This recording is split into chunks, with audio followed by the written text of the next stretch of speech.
चलिए आगे बढ़ते हैं। मूविंग फर्दर, अब आज हम बात करने वाले हैं कि हमको अपने बीन के अंदर एरे इंजेक्ट करने की जरूरत पड़े तो कैसे करेंगे।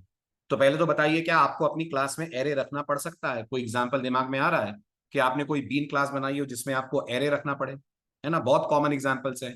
जब भी आपको सेम टाइप की मल्टीपल वैल्यूज रखनी है, उस केस में आपको क्या यूज करना पड़ेगा? उस केस में आपको यूज करना पड़ेगा बीन्स, है ना, एरेज यूज करना पड़ेगा। जैसे छोटा सा एक एग्जांपल, मान लीजिए मेरे पास एक कंपनी नाम की क्लास है, एक एम्प्लॉय नाम की क्लास है। क्या कंपनी और एम्प्लॉय इनमें रिलेशनशिप है? हाँ बिल्कुल है, कंपनी हैज एम्प्लॉइज, राइट। अब एम्प्लॉय होगा, मल्टीपल होंगे, ऑब्वियस सी बात है, मल्टीपल होंगे, राइट। अगर वो फाइनाइट नंबर ऑफ एम्प्लॉइज हैं तो हम उसको एरे से रिप्रेजेंट करेंगे, फाइनाइट नंबर ऑफ एम्प्लॉइज हैं तो एरे से रिप्रेजेंट करेंगे, राइट। तो ये एक एग्जांपल हो गया।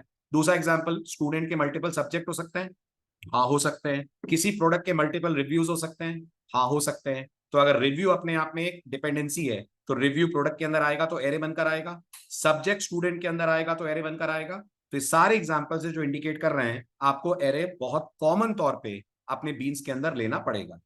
अब स्प्रिंग ने एरे को बहुत अच्छे से सपोर्ट करा है, और स्प्रिंग का कहना है अगर आपको एरेज अपने बीन्स के अंदर ऐड करने हैं तो ये काम करने के लिए आप एक टैग यूज करेंगे, जिस टैग का नाम है एरे टैग। क्या नाम है? टैग का नाम है एरे टैग। ओके, नाम ही एरे टैग, राइट। ठीक है। अब ये एरे टैग चाइल्ड टैग बनेगा किसका? या तो प्रॉपर्टी का, और या फिर आने वाले 1 या 2 दिन में हम एक और टैग पढ़ेंगे जो कंस्ट्रक्टर इंजेक्शन करवाएगा, और उसका नाम है कंस्ट्रक्टर आर्ग। है ना, ये 2-3 दिन इस टैग का नाम आएगा, तो इसको देखकर परेशान मत होइएगा कि सर ये टैग तो अभी पढ़ा नहीं है। आपने टैग नहीं पढ़ा है, बट आपको पता है डिपेंडेंसी इंजेक्शन करने के कितने तरीके हैं? 3 है ना। अभी आप एक ही तरीका पढ़ रहे हैं विच इज कॉल्ड प्रॉपर्टी, और स्प्रिंग की टीम रिकमेंड करती है कि जितने तरीके उनमें सबसे ज्यादा रिकमेंडेड प्रैक्टिस है कि आप कंस्ट्रक्टर इंजेक्शन यूज करें। और कंस्ट्रक्टर इंजेक्शन का जो टैग है उसका नाम है कंस्ट्रक्टर डैश आर्ग। क्या नाम है टैग का? कंस्ट्रक्टर डैश आर्ग, ये टैग का नाम है पूरा, कंस्ट्रक्टर डैश आर्ग। तो ये जो एरे टैग है ये या तो चाइल्ड टैग बनता है प्रॉपर्टी का, और या तो चाइल्ड टैग बनता है कंस्ट्रक्टर डैश आर्ग का। समझ आ रहा है? ठीक है। अब सवाल आता है इसका सिंटेक्स क्या होता है। बहुत सिंपल है, आप एरे टैग लिखेंगे, एरे टैग के अंदर आप चाइल्ड टैग लिखेंगे जिसका नाम है वैल्यू। आई होप आपको एचटीएमएल याद होगा, याद है? एचटीएमएल के अंदर अपन यूएल ओएल के अंदर एल आई लिखते हैं, है ना, जितने एल आई लिखते हैं उतने आइटम आ जाते हैं। बिल्कुल वैसे यहां जितने वैल्यू लिखेंगे उतने आइटम आपके एरे में जाकर ऐड हो जाएंगे। ध्यान रखिएगा, एरे की साइज बताने की कोई जरूरत नहीं है, एरे डायनेमिकली अपनी साइज सेट करेगा। तो ये मत सोचिएगा वहां एरे की साइज बताएंगे, क्या वहां कुछ नहीं बताएंगे। वहां मतलब बीन क्लास में सिर्फ एरे का क्या डिक्लेयर करेंगे? सिर्फ एरे का डिक्लेयर करेंगे रेफरेंस, बस। ऑब्जेक्ट बनाकर भेजना तो कंटेनर का काम है, और उस ऑब्जेक्ट के अंदर डेटा क्या होगा? डेटा वो होगा जो आपने वैल्यू में दिया हुआ है। ठीक है। अब ध्यान से मेरा अगला स्टेटमेंट सुनिएगा। ये जो वैल्यू टैग है ये आप यूज करते हैं सिर्फ 2 तरह की वैल्यूज के लिए। कितनी तरह की वैल्यूज के लिए? सिर्फ 2 तरह की। या तो प्रिमिटिव वैल्यूज के लिए आप इसको यूज करेंगे, और या आप इसको यूज करेंगे for strings. Are you able to get my point? या तो आप इसे प्रिमिटिव्स के लिए यूज करें, प्रिमिटिव में आई थिंक सबको पता है जावा में 8 डेटा टाइप्स आती हैं, याद है? Byte, short, int, long, double, float, char, boolean. या तो इनके लिए यूज करिए, और या फिर आप यूज करिए इनको स्ट्रिंग के लिए। मैंने बहुत बार बोला है स्प्रिंग कंटेनर ये मानता है स्ट्रिंग भी एक तरह का प्रिमिटिव है। बोला है मैंने आपको, स्प्रिंग के पॉइंट ऑफ व्यू से स्ट्रिंग को भी उसने प्रिमिटिव माना हुआ है। तो जो रूल वो प्रिमिटिव पे लगाता है कई जगहों पर आप देखेंगे वो रूल स्ट्रिंग पे भी लगते हैं। तो वैल्यू से हम प्रिमिटिव वैल्यूज एरे में इंजेक्ट करते हैं। पर क्या ये पॉसिबल है कि एरे खुद किसी क्लास का एरे हो? आ रहे इशू, आ रहे हैं। आराम से आराम से, ठंड रखो ठंड रखो, आ रहे हैं। ठीक है।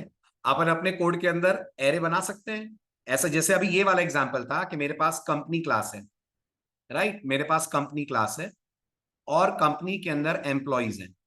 अब ये तो स्ट्रिंग नहीं होगे ना, एम्प्लॉय तो खुद एक ऑब्जेक्ट होगा, है ना। तो इस केस में आपका काम वैल्यू से नहीं चलेगा, इस केस में आपका काम उस टैग से चलेगा जो आप पिछले लेक्चर में पढ़ के गए। Bean bean bean, bean tag. Ref तो आई गई, रेफ तो आई गई, रेफ तो आई गई, वो कहानी का थर्ड पार्ट है ना। तो आपके पास दूसरा सिंटेक्स जो आ रहा है वो आ रहा है बीन टैग। अच्छा, आपको मैंने क्यों बोला कि रेफ नहीं लगा रहे हैं अभी? अपन अपन क्या कर रहे हैं, अपन इस बीन टैग को इनर टैग बना रहे हैं इस प्रॉपर्टी का। तो आप मुझे बताइए, एक एम्प्लॉय एक ही कंपनी में काम करेगा? मून लाइटिंग तो अलाउड नहीं है ना। नमन, पकड़े जाएंगे तो दिक्कत है। मैं लॉजिकल मान रहा हूं, ठीक है। हटा दिया था ना विप्रो ने मून लाइटिंग के केस में, ठीक है। तो अपन लॉजिकल मान रहे हैं कि normally an employee works for one company. तो जो हम लास्ट लेक्चर में कॉन्सेप्ट पढ़ रहे थे कि ये पर्टिकुलर बीन इसी के लिए यूज होना चाहिए, वो इसमें अचीव हो रहा है ना। और अगर आपको लग रहा है सर बाय चांस मान लीजिए मैं बाहर वाला कोई बीन यहां यूज करना चाहूं, तो फिर आप यूज करेंगे रेफ नाम का टैग। नया कॉन्सेप्ट आज के लेक्चर का, अपन को तो ये पता है पिछले 3 दिन से कि रेफ एट्रीब्यूट है ना। एक्सएमएल में एक रेफ नाम का टैग है जिसका बीन नाम का एट्रीब्यूट है सरप्राइजिंग बात। रेफ नाम का टैग है जिसका बीन नाम का एट्रीब्यूट है। इसका मतलब एरे को वैल्यू देने के कितने तरीके हो गए? तो भाई अब 3 तरीके हो गए। एक तरीका हो गया वैल्यू से वैल्यू दे दो, एक तरीका हो गया बीन से दे दो, एक तरीका हो गया रेफ से दे दो। अपन तीनों के प्रैक्टिकल करेंगे। Is this clear? है ना। अच्छा, तीनों में डिफरेंस समझ में आया।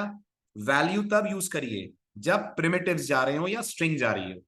बीन तब यूज करिए जब आप इसको क्या बनाना चाहते हैं, जब आप इसको बनाना चाहते हैं इनर बीन, जैसा आपने लास्ट लेक्चर में पढ़ा। और अगर आपको लग रहा है सर बाहर एक बीन है और उसको मुझे यहां यूज करना है, तो फिर आप क्या यूज करेंगे? तो आप यूज करेंगे रेफ। फर्क है ना मन, फर्क है। ये जो रेफ टैग है ये एरे का चाइल्ड टैग होता है, और जो रेफ प्रॉपर्टी है वो प्रॉपर्टी के लिए यूज होती है। और आप प्रॉपर्टी में तो रेफ दे भी नहीं सकते ना। ये जो प्रॉपर्टी में रेफ देते हैं नमन, वो सिंगुलर वैल्यू के लिए देते हैं। आपको एम्प्लॉइज का पूरा एरे उठाना है, करेक्ट।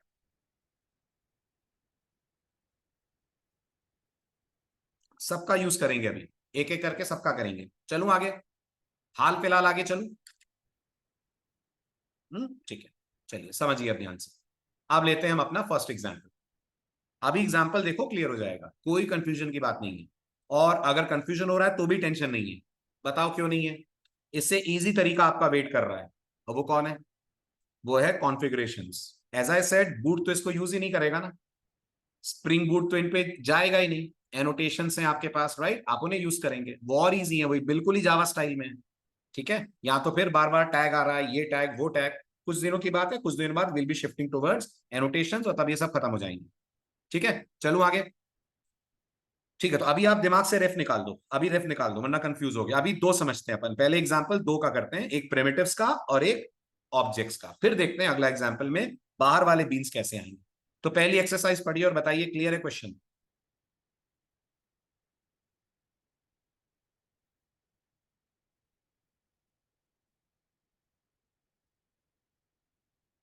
सिंपल है। अपन को स्टूडेंट क्लास को मॉडिफाई करना है। स्टूडेंट के सब्जेक्ट होंगे, कितने सब्जेक्ट हैं? 3 सब्जेक्ट है ना। वो 3 सब्जेक्ट एक एरे में स्टोर होने, किसका एरे होगा? ऑब्वियस सी बात है, स्ट्रिंग का एरे होगा, क्योंकि सब्जेक्ट के बारे में और कुछ मैं नहीं रख रहा हूं, सिर्फ सब्जेक्ट का नाम ही रख रहा हूं। Is this clear? है ना। फिर चलिए, तो चलते हैं सीधे आईडी में, एसटीएस। एज यूजुअल हमारा जो सेकंड एग्जांपल था जिसमें हमने यूज करा हुआ था एप्लीकेशन कॉन्टेक्स्ट, इसी में था। बिल्कुल ठीक, इसी को करते हैं अपन कॉपी। सो इसको मैंने कॉपी करा, ठीक है, कॉपी करके इसको कर दिया मैंने पेस्ट। और अब नाम अपन इसका थोड़ा सा सेंसिबल देंगे। Now we are learning array injection 1। ठीक है, तो एग्जाम्पल का नाम अब एरे इंजेक्शन 1 पे दे दिया मैंने, कॉपी कर दिया। ठीक, यहां आकर सबसे पहले चेंज करिए अपने स्टूडेंट बीन को। जो दिख रहा है वो चाहिए। इसमें से कुछ हटाना तो नहीं है। ठीक है, तो क्या ऐड कर दिया जाए?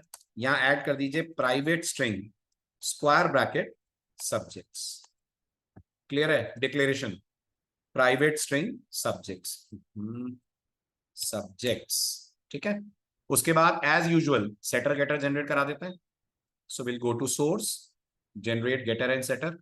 ठीक है, अच्छा, सेटर पैरामीटर में क्या लेगा? सेटर पैरामीटर में स्ट्रिंग एरे लेगा। गेटर रिटर्न क्या करेगा? गेटर स्ट्रिंग एरे ही रिटर्न करेगा। ये भी क्लियर है ना।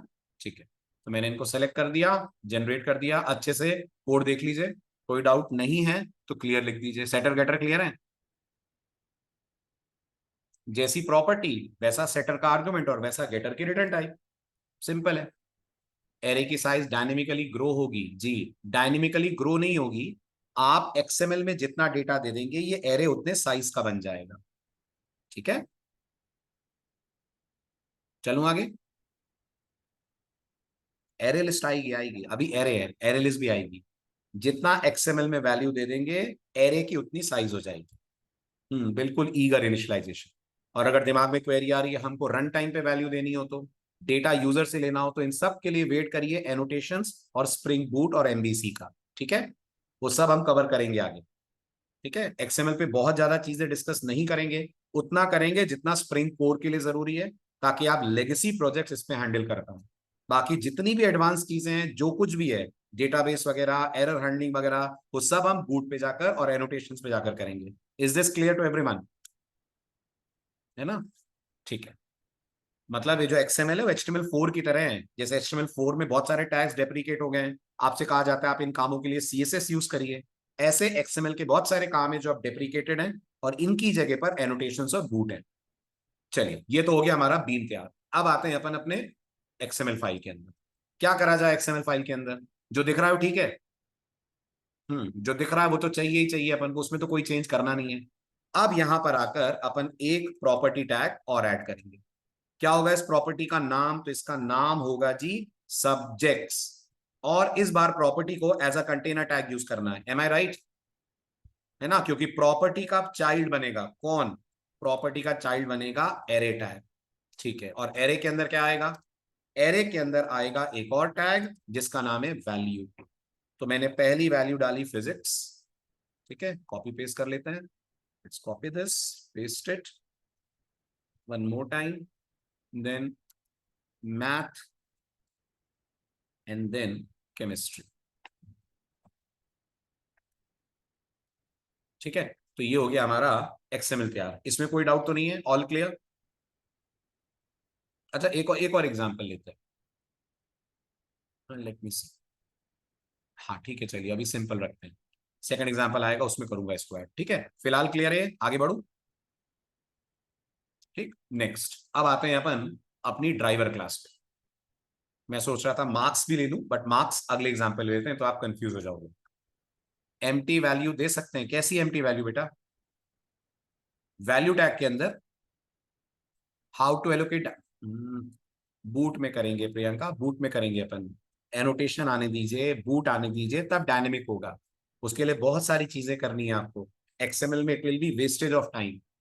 सर प्रॉपर्टी टैग में नेम एट्रीब्यूट एरे को पॉइंट करेगा जी। प्रॉपर्टी टैग के अंदर जो आपने नेम एट्रीब्यूट में लिखा है, उससे आप क्या इंडिकेट कर रहे हैं? उससे आप ये इंडिकेट कर रहे हैं कि ये प्रॉपर्टी कौन से बीन प्रॉपर्टी के लिए सेट हो रही है। तो ये किसके लिए सेट हो रही है? ये सेट हो रही है सब्जेक्ट्स के लिए। क्या हमारे बीन में सब्जेक्ट्स नाम की कोई प्रॉपर्टी है? हाँ जी है। तो ये एरे उसी से जाकर कनेक्ट हो रहा है। ठीक है, अच्छा अगर इसका नाम होता मान लीजिए माय सब्जेक्ट्स, तो मैं यहां माय सब्जेक्ट ही लिखता ना। यही तो समझाया मैंने। नेक्स्ट, अब आते हैं अपन अपने मेन क्लास में। सो मेन क्लास के अंदर आकर मेरा सबसे पहला स्टेटमेंट होगा स्टूडेंट। सबसे पहले तो हम स्टूडेंट को ऑब्जेक्ट गेट कर ले। Student S equal to followed by, ठीक है सिंगल बीन है तो गेट क्लास वाला भी चल जाएगा। तो मैं यहां बोल दूंगा container dot followed by get bean, और गेट बीन को प्रोवाइड कर देते हैं अपनी स्टूडेंट की type, which in our case will be student dot class. ठीक है, अब इसके बाद मैं कहूंगा system dot out dot println name student का कैसे मिलेगा? मिलेगा by writing S dot get name. ठीक है, इसके बाद मैं कहूंगा system dot out dot println student का रोल नंबर। वो कैसे मिलेगा? वो मिलेगा by writing S dot gate roll number. S dot should be S,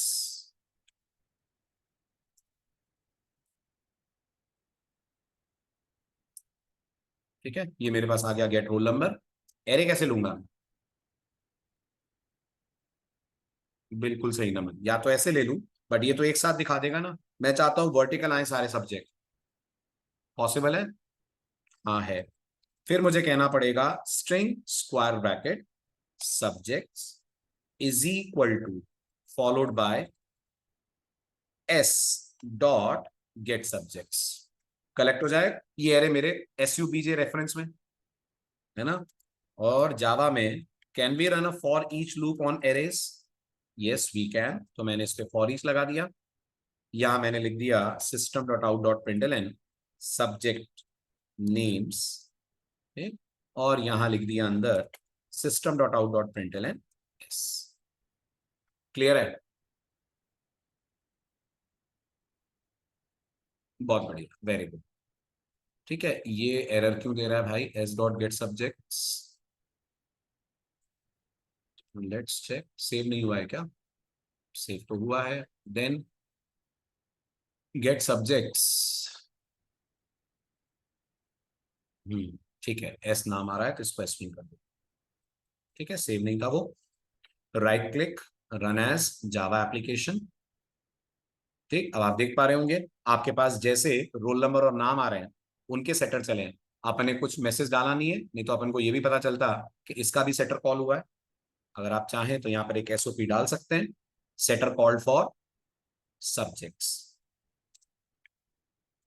ठीक है, और कितने सब्जेक्ट आए ये भी पता चल जाएगा, कितने सब्जेक्ट आए ये भी पता चल जाएगा। बिल्कुल पता चल जाएगा। जो एरे आया है उसकी लेंथ ले सकते हैं, बिल्कुल ले सकते हैं। लिखिए यहाँ पर सब्जेक्ट्स डॉट लेंथ। है जावा में हर एरे के पास लेंथ नाम की एक प्रॉपर्टी? बिल्कुल है, तो यहाँ कह दीजिए सब्जेक्ट्स डॉट लेंथ। तो आपको ये भी पता लग जाएगा कितने सब्जेक्ट पास करें, उतने ही पास करें जितने आपने क्या प्रोवाइड करें, जितने आपने प्रोवाइड करें वैल्यू टैग्स। तो आप देख सकते हैं subject called, setter called for subjects with size 3, और आपको एक एक सब्जेक्ट मिल रहा है, फिजिक्स केमिस्ट्री एंड मैथ्स। यहां तक क्लियर?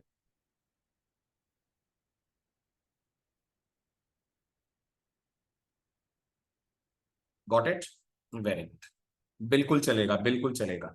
स्ट्रीम्स आप बिल्कुल यूज कर सकते हैं, जावा 8 का फीचर स्प्रिंग फुल्ली सपोर्ट करता है। ठीक, चलो आगे। Very good, moving further. अब आते हैं नेक्स्ट एक्सरसाइज पे। कोड पीपीटीज में है तो आप आराम से ऑब्जर्व कर लीजिएगा, अपन बढ़ते हैं। अच्छे से पढ़िए, पढ़ने के बाद डन लिखिएगा, फिर मैं बातचीत शुरू करूँ।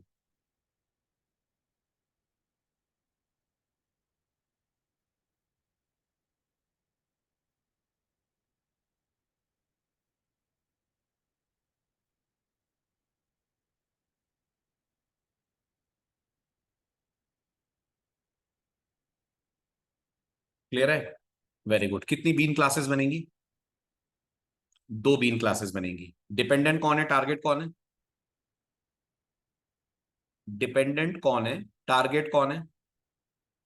वेरी गुड, कंपनी टारगेट है, एम्प्लॉय डिपेंडेंट है। राइट, क्योंकि कंपनी में एम्प्लॉयज रख रहे हैं अपन। Clear? Very good. Employee bean के अंदर कितनी प्रॉपर्टीज होंगी? एम्प्लॉय बीन के अंदर दो प्रॉपर्टीज होंगी। दोनों प्रिमिटिव्स हैं? हाँ, दोनों प्रिमिटिव है। मैं एक बार फिर याद दिला दूं, स्प्रिंग के लिए स्ट्रिंग भी प्रिमिटिव है। राइट, तो दोनों प्रिमिटिव्स हैं, सिंपल तरीके से इनिशियलाइज हो जाएंगे। राइट, जो कंपनी है उसके अंदर एक तो स्ट्रिंग है और एक आपको रखना है एम्प्लॉइज का एरे। Got it? अब जब एम्प्लॉइज का एरे आएगा तो इसको वैल्यू देने के लिए तो एरे टैग यूज करेंगे ही करेंगे, लेकिन एरे का चाइल्ड टैग अब वैल्यू नहीं होगा। एरे का चाइल्ड टैग अब एक बीन टैग होगा।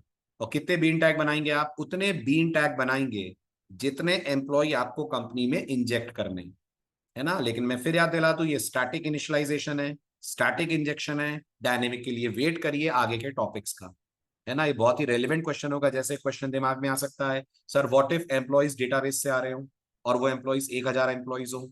ये सब कुछ हम हैंडल करेंगे with the help of JPA, boot and other topics in spring. Got it? अभी चलें आगे। ठीक है, सो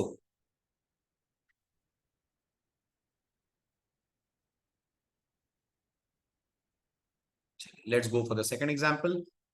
इसी को कर लेते हैं अपन कॉपी। हालांकि बहुत ज्यादा सपोर्ट तो इसके कंटेंट से मिलेगा नहीं, हमें सारे ही बीन्स बदलने हैं अपने। So this is our array injection part 2। Expand करते हैं, सबसे पहले बीन को करते हैं रीराइट। ठीक है, इसको कर देते हैं राइट क्लिक और इसको कर देते हैं रीफैक्टर और इसका नाम रख देते हैं एम्प्लॉय बीन। पहले एम्प्लॉय बना लेते हैं क्योंकि डिपेंडेंसी कंपनी के एम्प्लॉय पे है। फिनिश कर दिया। एम्प्लॉय डॉट जावा में आते हैं। एम्प्लॉय डॉट जावा में सिंपल है, एक होगी एम्प्लॉय की आईडी और एक होगा एम्प्लॉय का नाम। ठीक है, और दोनों ही किस टाइप के होंगे? एज पर द क्वेश्चन दोनों की टाइप आपको एक की इंट और एक की रखनी है स्ट्रिंग। ठीक, तो ये हो जाएगा private I N T E M P I D और ये हो जाएगा प्राइवेट स्ट्रिंग EMP नेम। इतना क्लियर? ठीक है, इनके जनरेट करा देते हैं सोर्स में जाकर सेटर और गेटर। तो मैंने सेटर गेटर जनरेट करा दिए। ठीक, इन दोनों को कर लिया सेलेक्ट, जनरेट, आ गए इनके सेटर गेटर। यहां तक क्लियर है? Very good. अब आ जाइए आप कंपनी क्लास। तो कंपनी क्लास में प्रॉपर्टीज कितनी रखोगे? कंपनी क्लास में प्रॉपर्टीज रखेंगे अपन दो। ठीक है, क्या क्या रखेंगे? एक तो रखेंगे कॉम्प नेम, सो प्राइवेट स्ट्रिंग कॉम्प नेम। ठीक, दूसरा अपन क्या रखने वाले हैं? दूसरे का डिक्लेरेशन दीजिए। वर्कर्स, वर्कर्स नाम का रखना है आपको एरे। तो क्या डिक्लेरेशन दूं? बिल्कुल सही, private employee square bracket followed by workers. ये क्या बनाया आपने? टेक्निकली स्पीकिंग ये आपने रेफरेंस बनाया है, एरे नहीं बनाया है। एरे ऑफ रेफरेंस भी नहीं बनाया है नमन, ये हमने सिर्फ एक रेफरेंस बनाया है जो एक एरे को करेगा point. It's just a reference, right? Reference to what? Reference to an array of employees. Correct? ठीक है, ठीक। ठीक है, अब इसमें हमें कोई साइज वगैरह नहीं देनी है अभी, क्योंकि जो डेटा आएगा वो आएगा डायनेमिकली फ्रॉम XML, है ना? काइंड ऑफ डायनेमिक, एग्जैक्ट तो वो भी स्टैटिक ही है। ठीक है, बिल्कुल सही, reference to an array of references. अब आते हैं अपन सोर्स में, गेटर सेटर जनरेट कर देते हैं। इन दोनों को कर लीजिए आप सेलेक्ट। तो ये सेलेक्ट हो गए, जनरेट कर दीजिए। ये पूरा हो गया आपका generate. Setter getter for company name, setter getter for workers. यहां तक क्लियर? अब आ जाइए रिसोर्सेज में, बीन कॉन्फ। बीन कॉन्फ के अंदर सबसे पहले तो आपकी बीन क्लास का नाम चेंज होगा। This should be now company. ठीक है, अच्छा डेटा क्या डालना है वो तो स्लाइड मैंने आपको दिखाई नहीं, अब वो देख लीजिए पहले। Go for the second slide. ये डेटा डालना है। देख लेंगे तो डल लिखिएगा।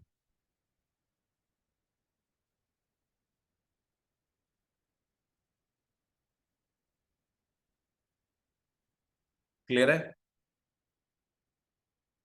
Very good. तो टोटल कितने बीन टैग आएंगे?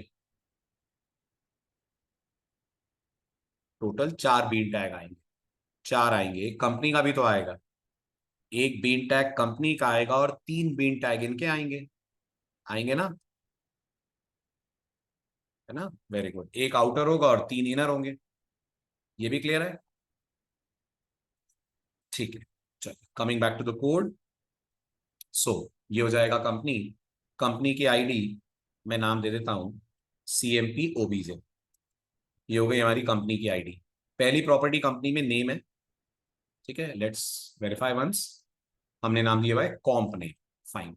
तो अपन चलते हैं XML में, रोल नंबर की जगह लिख देते हैं कॉम्प नेम। ठीक है, ये सेट हो गया कंपनी नेम।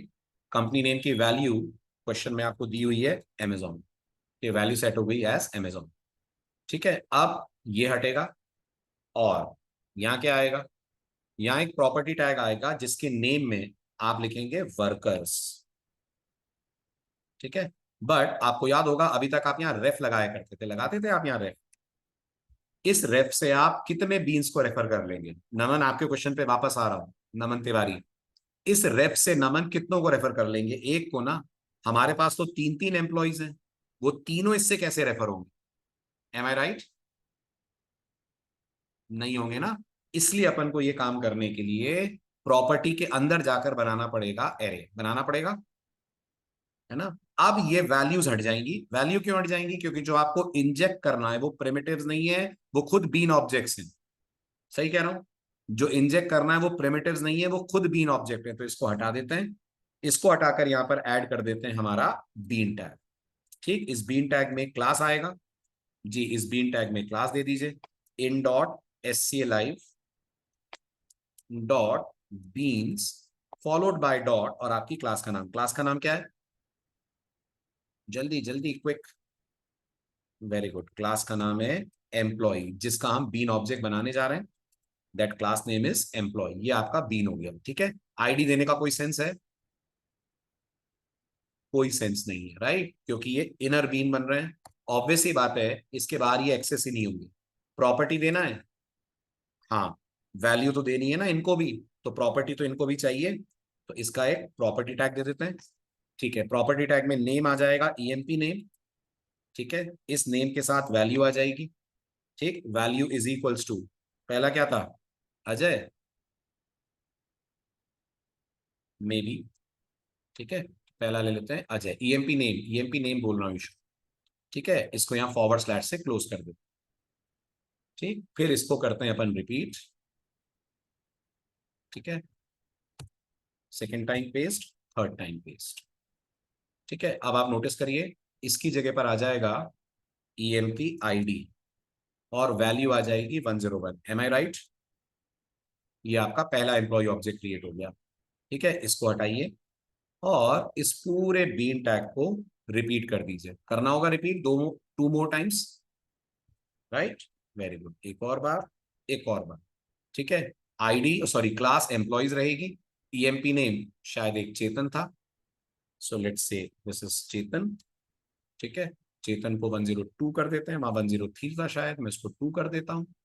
ठीक है, और इसको मैं कर देता हूँ दीपक, इसको कर देते हैं अपन 103।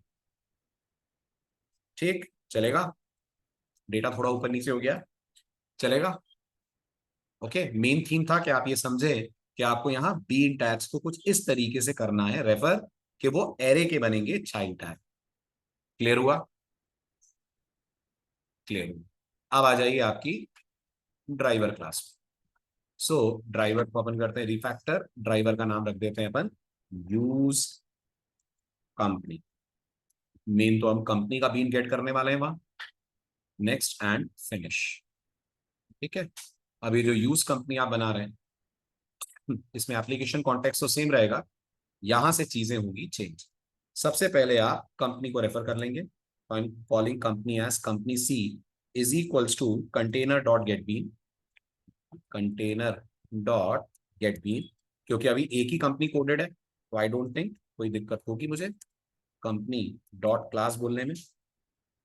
ठीक है, नो यूनिक बीन डेफिनेशन आएगी नहीं, क्योंकि सिंगल कंपनी है, ये भी क्लियर हुआ। ठीक है, कंपनी का नाम मिल जाएगा, मिल जाएगा कंपनी का नाम सिंपली गेटर कॉल करके मिल जाएगा। तो I say name of the company colon followed bye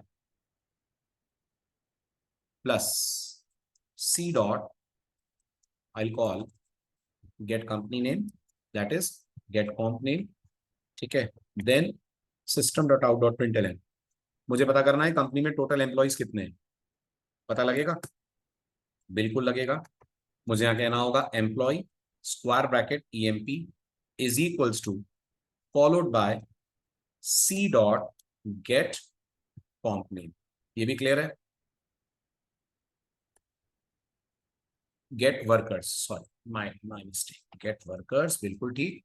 तो मेरे पास आ जाएगा एम्प्लॉयज पे। ठीक है, अब अगर मैं यहाँ पे लिखता हूं टोटल एम्प्लॉयज वर्किंग, और इसको मैं कर देता हूं display by writing E M P dot length, मिल जाएगा नंबर ऑफ एम्प्लॉयज कितने हैं।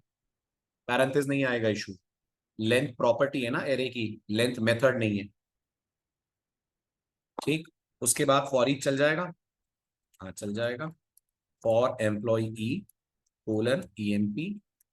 अब एक एक एम्प्लॉय के गेटर्स कॉल हो जाएंगे, हो जाएंगे, E M P name right colon plus followed by E dot get E M P name, और एक और S out E M P I D colon plus E dot get E M P I D. ये हो गई आपकी driver class. आ रहा है समझ? डेटा कहाँ कहाँ से फ्लो होता हुआ कैसे कैसे पहुंच रहा है, क्लियर है? ठीक है, एक बार फिर बताइए क्या होगा। जैसे ही कंटेनर स्टार्ट होगा, कंटेनर आपकी एक्सएमएल फाइल को लोड करेगा। जब एक्सएमएल फाइल को लोड करेगा तो उसे एक बीन टैग दिखेगा जिसका नाम होगा कंपनी।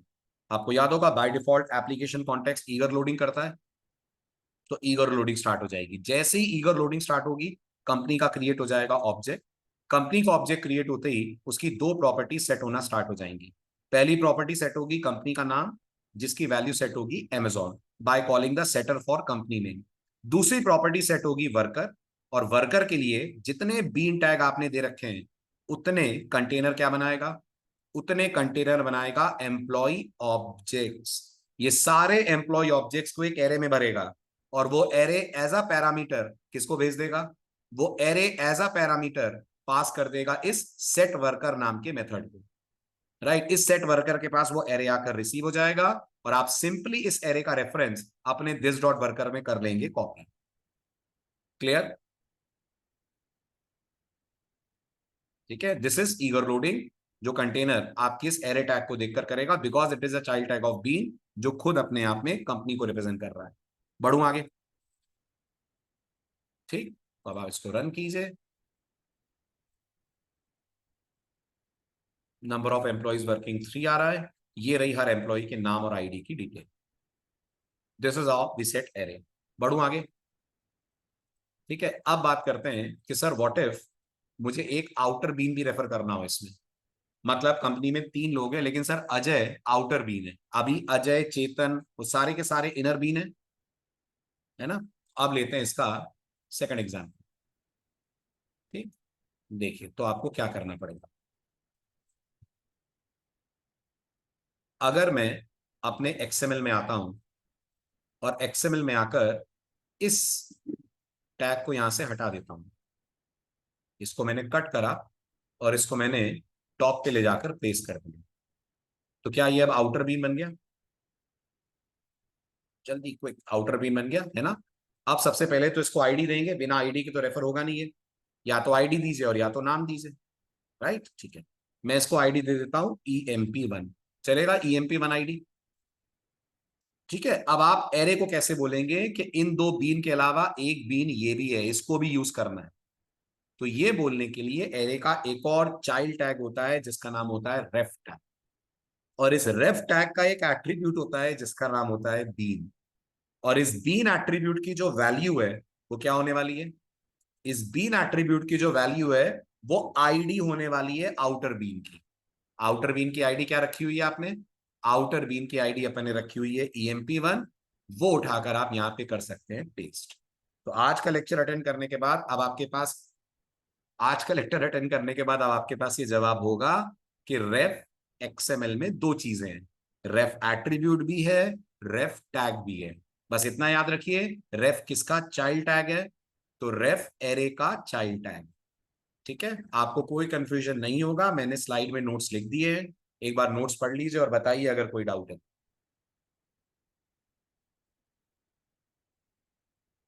क्या जवाब है इसका, यस कि नो? Yes we can. और ये करके आप क्या करते हैं, ये करने के लिए आप यूज करते हैं रेफ टैग, जिसका ये जनरल सिंटेक्स है, देख लीजिए ध्यान से। क्लियर है?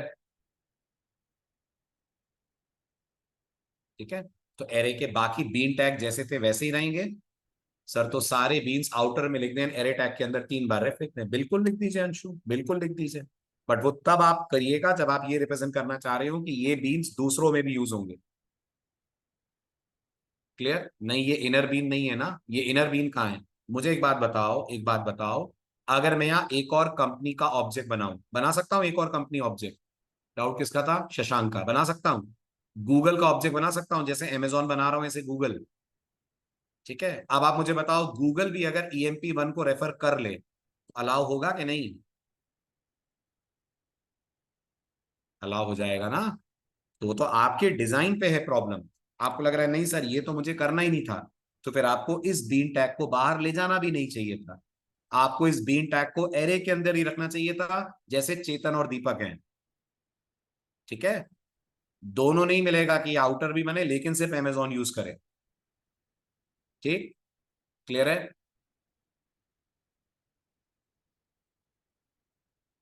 वैल्यू ऐसा है मतलब, वैल्यू तो प्रिमिटिव्स के लिए है ना अमन, वैल्यू ऐसा है बट वो प्रिमिटिव्स के लिए है ना। वैल्यू टैग की बात कर रहे हो, तो प्रिमिटिव्स के लिए है ना। क्लियर? किसे? हाँ दे सकते हैं, बिल्कुल दे सकते हैं, बिल्कुल देते हैं। वैल्यू को एज अ टैग बना के भी प्रॉपर्टी के अंदर लिखते हैं आप। मतलब एक एम्प्लॉय दो कंपनी में भी काम कर सकता है। हाँ, जो आप कर रहे हो वो तो ऐसे ही है कुछ। अगर आप इसको आउटर बीम बना रहे हो तो आप इस बात के लिए तैयार हो कि अगर कोई और डेवलपर इस एक्सएमएल को मॉडिफाई करता है और वो एक और कंपनी ऑब्जेक्ट बनाता है, तो वो इस बंदे को यानी अजय को यानी EMP1 आईडी वाले बंदे को उस कंपनी में भी रेफ के थ्रू रेफर कर लेगा। सही आ रही है बात समझ? ठीक है, ये तो आपका डिजाइन प्रॉब्लम है। अगर आपको ऐसा नहीं चाहिए तो फिर आप बनाइए उसको इंटरनली। क्लियर? बढ़ू आगे। अच्छा, यहां क्या चेंज आएगा हमारी ड्राइवर क्लास में? कोई चेंज नहीं आएगा। हमें कुछ नहीं चेंज करना पड़ेगा, इसको पता भी नहीं चलेगा कौन आउटर है और कौन इनर है। ये भी सही बात है, इसको मालूम ही नहीं चलेगा कौन आउटर से आया कौन इनर से आया। इसके पास पहले भी 3 कैरे आ रहा था, अभी भी 3 कैरे आएगा। तो अगर मैं अब इस कोड को रन करता हूं, चेक करिए अभी भी अरे 3 का आ रहा है। ठीक है, और अजय फर्स्ट क्यों आ रहा है, एज अ फर्स्ट एम्प्लॉय क्यों आ रहा है? Ajay as a first employee आ रहा है क्योंकि आपने यहां पर रेफ को सबसे ऊपर रखा है। अगर मैं रेफ को सबसे नीचे ले जाऊं तो वो लास्ट में आ जाएगा। सही है ना? और रेफ पहले लिखना कोई कंपल्शन तो नहीं है? नहीं, कोई कंपल्शन नहीं। क्या डाउट है यहां तक बताइए? क्लियर है? Very good. चलिए आगे बढ़ते हैं। ये हुई कहानी एरेज इंजेक्ट करने की। दोनों तरह से आपने देख लिया, प्रिमिटिव्स भी देख लिया और आपने ऑब्जेक्ट्स भी इंजेक्ट करवा दिए। ठीक है, अब बात करते हैं कलेक्शंस इंजेक्ट कैसे होंगे स्प्रिंग के अंदर। अगर आपको स्प्रिंग में कलेक्शंस इंजेक्ट करने हैं तो स्प्रिंग आपको देता है 3 टैग। कौन कौन से 3 टैग देता है? एक का नाम है लिस्ट, बाकी दो के नाम आप गेस करो। 3 स्टैंडर्ड कलेक्शन जावा में कौन है? वेरी गुड, जावा में 3 स्टैंडर्ड कलेक्शंस होते हैं, लिस्ट, सेट और मैप। तो यहां भी आपको 3 टैग्स मिलते हैं, लिस्ट, सेट और मैप। Is this clear? है ना? चलिए सबसे पहले बात करते हैं लिस्ट टैग। अच्छा, लिस्ट टैग कहां लिखते हैं? तो लिस्ट टैग एक्सएमएल में लिखते हैं। टैग है तो ऑब्वियस सी बात एक्सएमएल में जाएगा। लिस्ट किसका चाइल्ड हो सकता है? एज यूजुअल लिस्ट प्रॉपर्टी का या कंस्ट्रक्टर आर्ग का चाइल्ड हो सकता है। कंस्ट्रक्टर आर्ग आने वाले 2 दिनों में हम कवर अप करेंगे, तब इसके बारे में बात करेंगे। एज ऑफ नाउ अभी तो हम इसको प्रॉपर्टी का चाइल्ड बनाएंगे। ठीक है, लिस्ट को वैल्यूज कैसे देते हैं? तो जैसे एरे के अंदर वैल्यूज नाम का आप टैग, वैल्यू नाम का आप टैग रखते हैं, यहां भी वैल्यू नाम का आप टैग रखते हैं। ये भी क्लियर है? ठीक है, स्टोरी बिल्कुल सेम है। इसका भी एक सिंटेक्स तो ये है कि आप वैल्यू रखेंगे और वैल्यू किस टाइप की होगी? वैल्यू प्रिमिटिव होगी। राइट, या तो वो स्ट्रिंग होगी या इंट होगी, डबल होगी, कुछ भी होगी। ठीक है? ठीक है, लेकिन मैं एक बात याद दिला दूं, जो आप क्लास के अंदर लिस्ट बनाएंगे वो किसकी बनाएंगे? क्लास के अंदर जो लिस्ट बनाएंगे वो रैपर्स की बनेगी या स्ट्रिंग की बनेगी? आई होप आपको याद होगा, collections do not hold primitives. याद है ना? Collections do not hold primitives. तो मैं बोल जरूर रहा हूं कि यहां हम प्रिमिटिव्स पास करेंगे, बट जो क्लास के अंदर लिस्ट डिक्लेयर होगी, अगर उसे अपने अंदर नंबर रखने हैं तो लिस्ट की टाइप क्या होगी? वेरी गुड, इंट नहीं होगी, इंटीजर होगी, है ना? ये ध्यान रखिएगा। ठीक है, दूसरा तरीका, अगर आपको लग रहा है व्हाट इफ हमारी लिस्ट में ऑब्जेक्ट्स रखने हैं हमें, आपकी लिस्ट में अगर आपको रैपर्स की जगह अपनी क्लास के ऑब्जेक्ट रखने हैं, जैसे अभी कंपनी वाला जो एग्जांपल था, उसमें एम्प्लॉय एरे की जगह एम्प्लॉयज की लिस्ट हो सकती है? हो सकती है, तो तरीका बिल्कुल सेम है। अगर एम्प्लॉयज की लिस्ट चाहिए तो लिस्ट टैग का चाइल्ड टैग भी आप बना सकते हैं बीन को। यहां भी आप रेफ भी यूज कर सकते हैं। क्लियर? समझ आ रहा है? चलिए तो लेते हैं अपन थर्ड सिंटेक्स, ये वाला है। ठीक है, समझाने की जरूरत तो नहीं है। रेफ टैग क्या कर रहा है यहाँ पर, क्लियर है? अब तो समझ लिया आपने, एग्जाम्पल देख लिया। बिल्कुल सब कुछ सेम है, एरे की जगह बस आपको लिस्ट यूज करना। ठीक है, चलो आगे। Great, very good. अब वो जो एक्सरसाइज थी उसको थोड़ा सा मॉडिफाई करा है। क्या मॉडिफाई करा है? अब की बार जो हमको स्टूडेंट बीन लेना है उसमें हमको 2 लिस्ट रखनी है, एक सब्जेक्ट की लिस्ट और एक मार्क्स की लिस्ट, और फिर उनमें वैल्यूज इंजेक्ट करनी है एक्सएमएल से। हो जाएगा? हो जाएगा, चलो कराओ फटाफट। सो हमारा स्टूडेंट वाला एग्जाम्पल, एरे इंजेक्शन 1 था, इसको करा मैंने कॉपी, कॉपी करने के बाद इसको करा मैंने paste. This is our array injection 4। सबसे पहले तो बताइए स्टूडेंट बीन में क्या चेंज आएगा, कुछ चेंज आएगा नहीं आएगा? आएगा। ठीक है, एक तो एरे हटेगा, एरे की जगह क्या आएगा? एरे की जगह लिस्ट आएगी। Very good. तो क्या लिखेंगे? हम लिखेंगे प्राइवेट लिस्ट, एंगुलर ब्रैकेट में विल गो फॉर स्ट्रिंग, और यहां मैं नाम दे रहा हूं सब्जेक्ट्स। चलेगा? ठीक है, ऐसे ही एक और लिस्ट आएगी, प्राइवेट लिस्ट किसकी? Yes, integer. इंट नहीं चलेगा, नहीं चलेगा। Collections do not allow primitives.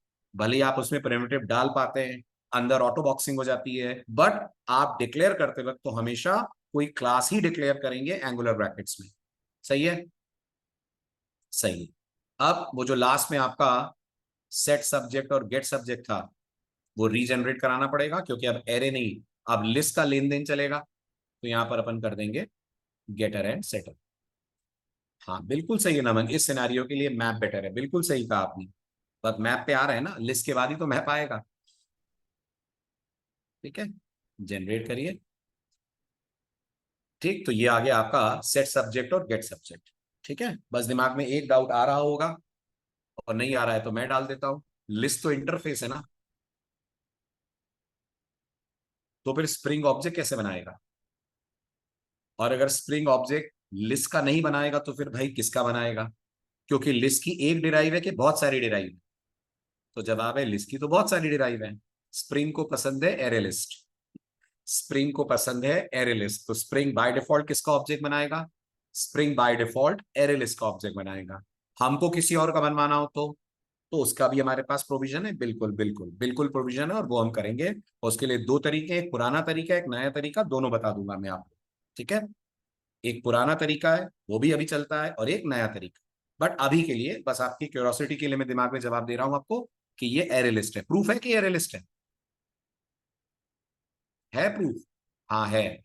ये जो आपका सेट है ना, ये सेट सब्जेक्ट और सेट मार्क्स, इनमें आइए और एक लाइन लिखिए। अगर आप जानते हो तो जावा में हर रेफरेंस के पास एक इंफॉर्मेशन होती है जिससे हमें उसकी क्लास पता लग जाती है, और वो होती है गेट क्लास। तो यहां लिखिए सब्जेक्ट्स डॉट गेट क्लास। जैसे ही आप लिखेंगे ना गेट क्लास, आपको पता चल जाएगा कौन सी क्लास का ऑब्जेक्ट आया है। तो मैं यहां पे बोलता हूं subjects passed as, subjects passed as plus. तो यहां दिख जाएगा मुझे किस ऑब्जेक्ट के फॉर्म में सब्जेक्ट्स आए हैं, है ना? और यही मैं कॉपी कर लेता हूं मार्क्स के लिए। मार्क्स पास्ड एज, और यहां मार्क्स डॉट गेट क्लास। हाँ जी, यहां तक क्लियर? ये सिर्फ इंस्पेक्शन करने के लिए, देखने के लिए कि आ किसका ऑब्जेक्ट रहा है। ठीक है, तो ये हो गई आपकी स्टूडेंट। अब आ जाइए आप यू स्टूडेंट। यू स्टूडेंट में यहां से कोड चेंज होगा। हाँ जी, हाँ आ रहे हैं, कॉन्फिग पे भी आ रहा हूँ। यहाँ पहले चलो, पहले कॉन्फिग कर लेते हैं, कोई इशू नहीं। चलिए कॉन्फिग में चलिए पहले। क्या चेंज आएगा कॉन्फिग में? बहुत सिंपल सा चेंज आएगा, इसको बना दीजिए आप लिस्ट, दैट्स इट। एक प्रॉपर्टी तो ऐसे ही सेट हो जाएगी, हो गई। वैल्यू यही चाहिए आपको। आप इसको करिए कॉपी, कॉपी करके क्या करिए, कॉपी करके करिए पेस्ट, और यहां बोल दीजिए क्या? यहां बोल दीजिए मार्क्स। ठीक है, ये लिस्ट ही रहेगा टैग। हाँ लिस्ट ही रहेगा। ये मार्क्स, ये वैल्यू रहेगा। हाँ, अब यहां आप अपने नंबर दे दीजिए। तो मैंने कह दिया 50, 60, 70, ये नंबर पास कर दिए मैंने। ये क्लियर हुआ? ठीक, ये दोनों लिस्ट के लिए मैंने अपनी कॉन्फ फाइल को एडिट कर दिया। अब आ जाइए आप यहाँ पर, यहाँ क्या चेंजेस होंगे? तो यहाँ सबसे पहले तो अपन एक लिस्ट बना, अच्छा चलो लिस्ट नहीं बनाएगा, डायरेक्ट प्रिंट करेंगे तो हो जाएगा। बिल्कुल हो जाएगा, टू स्ट्रिंग कॉल हो जाएगा लिस्ट का, बिल्कुल हो जाएगा। तो सीधे ही प्रिंट करा देते हैं। यहाँ बोल देते हैं सब्जेक्ट्स, तो आपको दिखेगा अभी आउटपुट स्क्वायर ब्रैकेट में आएगा। यस, अगर आपको याद हो कलेक्शंस में जब आप टू स्ट्रिंग कॉल करते हैं, सब अपना अपना डीलिमिटर यूज करते हैं, और एरे लिस्ट का या लिस्ट का डीलिमिटर स्क्वायर ब्रैकेट। यस, तो यहां कर दीजिए प्लस, और यहां पास कर दीजिए आप S dot followed by get subjects,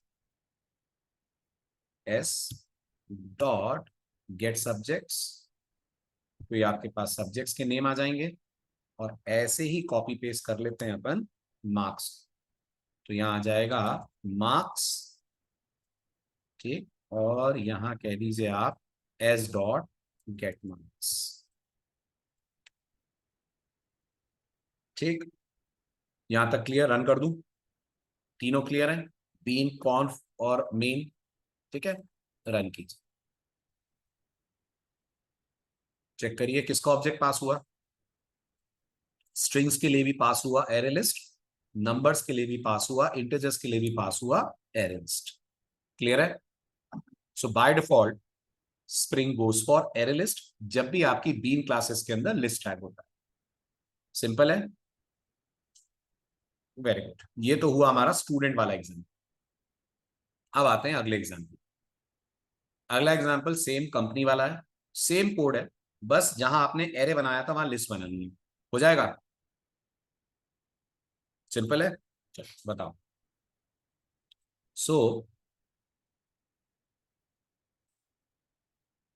ये था हमारा एरे एग्जाम्पल 2, कॉपी पेस्ट। ठीक, कहां कहां चेंज आएगा? बीन में चेंज आएगा, एम्प्लॉय बीन में, एम्प्लॉय बीन नहीं आएगा, इसमें कोई चेंज नहीं आएगा। कंपनी बीन में आएगा, आएगा। क्या चेंज आएगा? क्या चेंज आएगा? ये जो वर्कर्स है इसको होना होगा लिस्ट ऑफ एम्प्लॉइज। एग्जैक्टली बोलूं तो employee as per the class name. ठीक है, सेटर गेटर रीजनरेट होंगे, बिल्कुल होंगे। तो right click, source, getter and setter for worker. ठीक है, क्लियर है? बहुत बढ़िया। अब आ जाइए आप रिसोर्सेज में, बीन में। यहां क्या चेंज?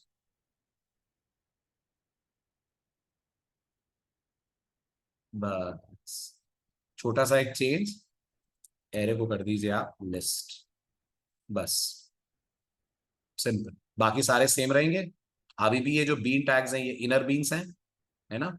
बस ये अब सारे के सारे किसका पार्ट बनकर पास होंगे? अब ये एरे के पार्ट की जगह एरे लिस्ट का पार्ट बनकर, एरे लिस्ट का पार्ट बनकर पास होंगे, एरे लिस्ट का पार्ट बनकर पास होंगे, है ना? ऑब्जेक्ट तो एरे लिस्ट का बनेगा ना, है ना? Great, very good. ठीक है, और यूज कंपनी में चेंजेस आएंगे? हाँ बिल्कुल आएंगे। छोटा सा चेंज आएगा, इसको मैं कर दूंगा लिस्ट ऑफ एम्प्लॉय। ठीक है, और क्या चेंज आएगा? इसके अलावा लिस्ट ऑफ एम्प्लॉय इसको कर देता हूं मैं ईएमपी। और क्या चेंज आएगा? ये लेंथ, लेंथ ही रहेगा? नहीं, कलेक्शंस के पास क्या होता है साइज के लिए? वेरी गुड, मेथड होता है जिसका नाम होता है साइज। चलेगा? ठीक है, फॉर लूप ऐसे ही चलेगा? बिल्कुल चलेगा। The good thing is for आप कलेक्शंस पे भी वैसे ही चला सकते हैं जैसे एरे पे चलाते हैं। So this all will work. ठीक, रन कीजिए,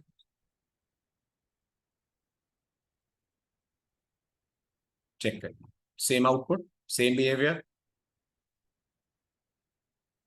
ठीक है, अजय को अगर मैं बाहर रेफर करा दूं तो रेफ भी सेम काम करेगा, रेफ भी सेम काम। चलो आगे, आए अब एडवांस कॉन्सेप्ट पे। ये क्लियर है? बहुत बढ़िया। तो अब इस सवाल का जवाब मैंने दे ही दिया है कि बाय डिफॉल्ट स्प्रिंग किसका ऑब्जेक्ट बनाता है। तो जवाब है बाय डिफॉल्ट लिस्ट टैग के लिए स्प्रिंग एरे लिस्ट का ऑब्जेक्ट बनाता है। The question arises what if I want to change it to something else. मैं अगर किसी और का ऑब्जेक्ट बनाना चाहूं या किसी और टाइप का रेफरेंस बनाना चाहूं तो क्या ये पॉसिबल है? लिंक लिस्ट बनाना चाहूं या कुछ और बनाना चाहूं तो पॉसिबल है, और इसके लिए तरीके आपके पास दो हैं। पहला तरीका यह है कि आप अप्रोच यूज करें एक स्पेशल क्लास यूज करते हुए एक्सएमएल फाइल में, जिसका नाम है लिस्ट फैक्ट्री बीन। क्या नाम है क्लास का? List factory bean. अच्छा, क्या अभी तक ये क्लास यूज हो रही थी? तो जवाब है हाँ। अभी तक ये क्लास इंटरनली स्प्रिंग यूज कर रहा था, स्प्रिंग इंटरनली यूज कर रहा था, और वो ऑटोमेटिकली इस क्लास की मदद से एरे लिस्ट का बनवा रहा था ऑब्जेक्ट। अब आप स्पेसिफिकली इस क्लास का नाम मेंशन करके स्प्रिंग को क्या इंस्ट्रक्शन देने वाले हैं कि तुम जो डिफॉल्ट ऑब्जेक्ट एरे लिस्ट का ले रहे हो उसकी जगह लिंक लिस्ट का लो। ऑफ कोर्स इस काम को करने के लिए बहुत सारे टैग्स लगेंगे। आई रिपीट, ऑफ कोर्स इस काम को करने के लिए बहुत सारे टैग्स लगेंगे, पर काम आपका हो जाएगा। और आप समझ ही जाएंगे जब इतने सारे टैग लगेंगे, इसलिए तरीका आउटडेटेड हो गया और इसकी जगह दूसरा तरीका आया है, और वो आया एक नया टैग, और उस टैग का नाम क्या है? उस टैग का नाम है यूटिल। Got it? यूटिल यूटिलिटी के लिए, जी यूटिल यूटिलिटी के लिए दिया गया। ठीक है, तो एक अभी कर लें, एक अगले लेक्चर में कर लें, पहला वाला कर लें अभी, है ना? एटलीस्ट स्लाइड में तो समझ लीजिए, भले ही प्रैक्टिकल नेक्स्ट लेक्चर में कर लेंगे। ठीक है, अब सवाल आता है, हाँ जी बिल्कुल, ये स्कीमा इंपोर्ट होगा, अपने को अपना स्कीमा बदलना पड़ेगा। जो अभी तक हम स्कीमा यूज कर रहे थे ना, स्कीमा समझ रहे हैं ना सब लोग? अगर हम लोग यूटिल यूज करेंगे तो ये बदल जाएगा। अब ये जो ऊपर आप लिखते हैं ना, ये पूरा अब आपका चेंज हो जाएगा। ठीक है, इसको चेंज करके इसकी जगह एक नया स्कीमा आएगा, और नया स्कीमा एक नया टैग सपोर्ट करेगा। नए टैग का नाम यूटिल। Got it? ठीक है, तो आप या तो स्कीमा बदल लीजिए या स्कीमा यही रहने दीजिए और कुछ नए टैग्स ले आइए, जिसके थ्रू आप ये बता पाएंगे स्प्रिंग को कि मुझे एरे लिस्ट नहीं, मुझे कोई और इंप्लीमेंटेशन चाहिए। ठीक है, हाँ बता दूंगा ना, मैं बता दूंगा। स्प्रिंग कोर खत्म होने से पहले पी और सी भी बता दूंगा। ठीक, अभी टाइम है स्प्रिंग कोर में, अभी स्कोप आएगा, लाइफ साइकिल आएगी। ठीक, चलें आगे।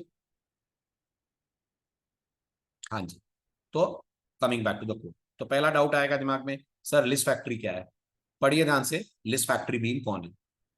लिस्ट फैक्ट्री बीन एक प्री डिफाइंड क्लास है, और लिस्ट फैक्ट्री बीन आपको ये पावर देती है कि आप एक्सएमएल में ये मेंशन कर पाए कि आपको लिस्ट के लिए कौन सी क्लास का ऑब्जेक्ट बनवाना है।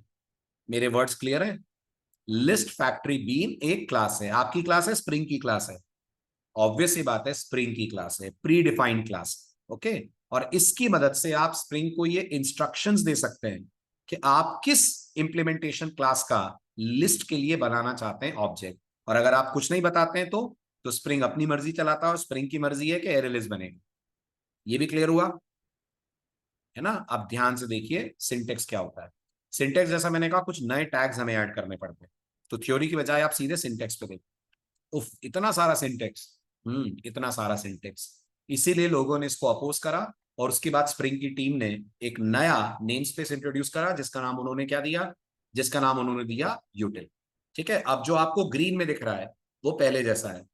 अच्छे से देखिए, जो ग्रीन में दिख रहा है वो पहले जैसा है। तो क्या पहले भी प्रॉपर्टी टैग लगता था? हाँ जी लगता था।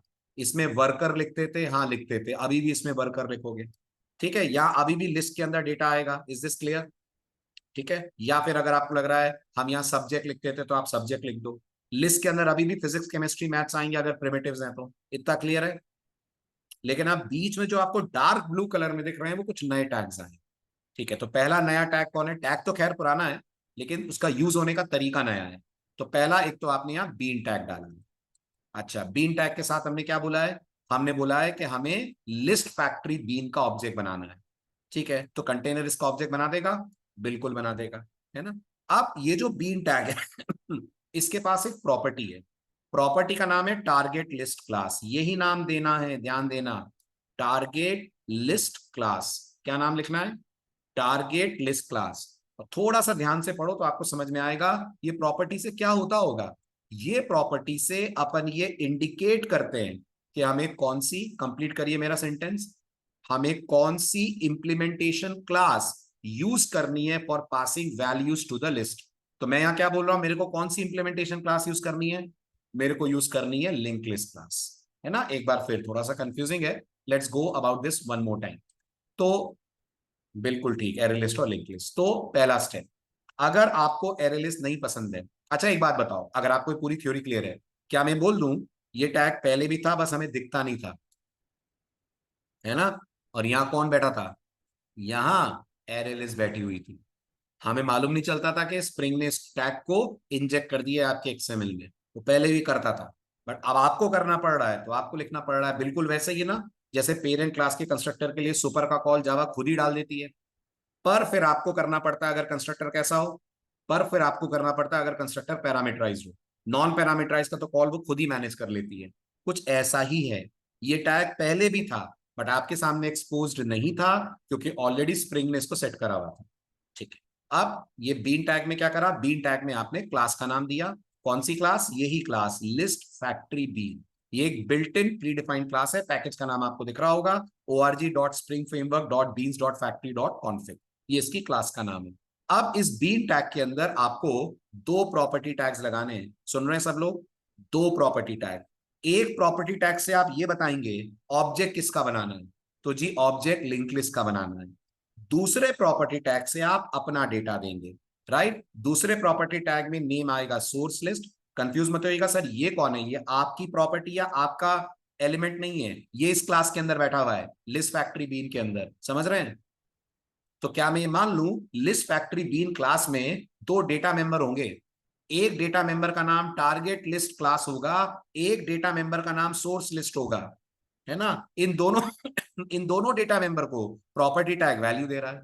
अगर आप थोड़ा सा सोचेंगे तो बिल्कुल भी टफ नहीं है, लेंदी है, टफ नहीं है। अगर आप समझें, समझिए, ये जो प्रॉपर्टी टैग है ये वैल्यू सेटर है। किसका वैल्यू सेटर है? लिस्ट फैक्ट्री बीन की एक प्रॉपर्टी का। क्या नाम है उस प्रॉपर्टी का? उस प्रॉपर्टी का नाम है target list class. Is this clear? Very good. ठीक, ऐसे उसके पास एक और प्रॉपर्टी, उसका नाम है सोर्स लिस्ट। सोर्स लिस्ट में आप अपना डेटा पास करते हैं। बोलिए, कोई डाउट, कोई क्वेरी, कोई सवाल?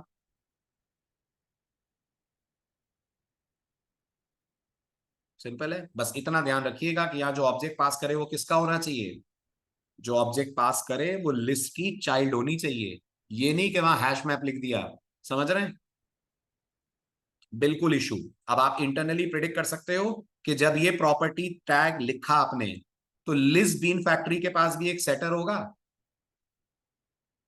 है ना। वो सेटर पैरामीटर में क्या ले रहा होगा? वो सेटर पैरामीटर में लिंक लिस्ट क्लास ले रहा है। Got it? ऐसे ही जब ये लिखा आपने तो इस सोर्स लिस्ट का सेटर कॉल होगा, वो सेटर पैरामीटर में सारी वैल्यूज ले रहा है। क्लियर? बहुत बढ़िया। तो ये आपका होमवर्क हो जाए। वो जो स्टूडेंट वाला एग्जाम्पल है ना, उसमें आपको चेंज ये करके लाना है कि वो जो नाम है उसको तो रखिएगा अभी भी स्ट्रिंग वाली लिस्ट, लेकिन जो मार्क्स है उसको बना दीजिएगा लिंक लिस्ट। सही है?